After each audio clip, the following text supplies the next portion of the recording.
Our discipleship goal this year is that we will have, by the end of the year, 50 of our members will be disciple makers. By definition, what we mean by disciple maker is somebody who is being discipled by somebody else.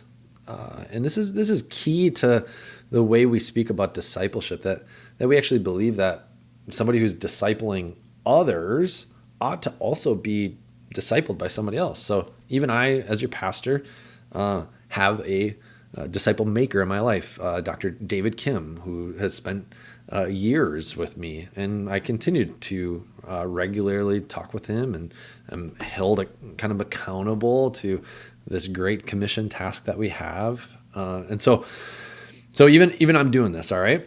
So a disciple maker is not just somebody making disciples, but somebody who's being discipled and then is making at least one other disciple. So disciple maker is somebody who is already intentionally investing in the life of someone else.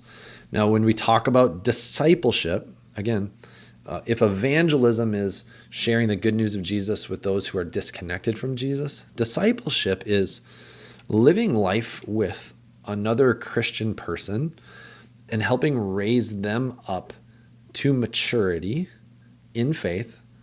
When then maturity in faith then means that they become a disciple maker of others themselves. So this is how we see this happening.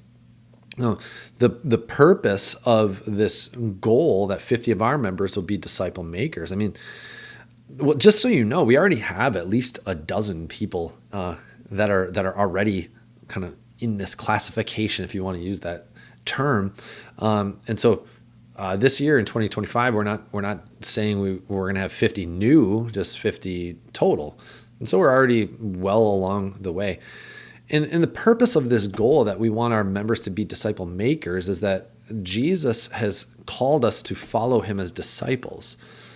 He's called us. He said, follow me, right? But built into the concept of being a disciple is also being a disciple maker. In Mark chapter 1, verse 17, when Jesus called the first disciples, he said, follow me, yes, be my disciple, and I will make you become fishers of men. So Jesus' understanding already is that when you follow him, you will end up becoming like him, doing the same, right? Being a disciple maker. And so to accomplish this goal this year, what we'd be looking at is that by the end of the year, 50 of our members will, have somebody discipling them, and they are discipling at least one other person.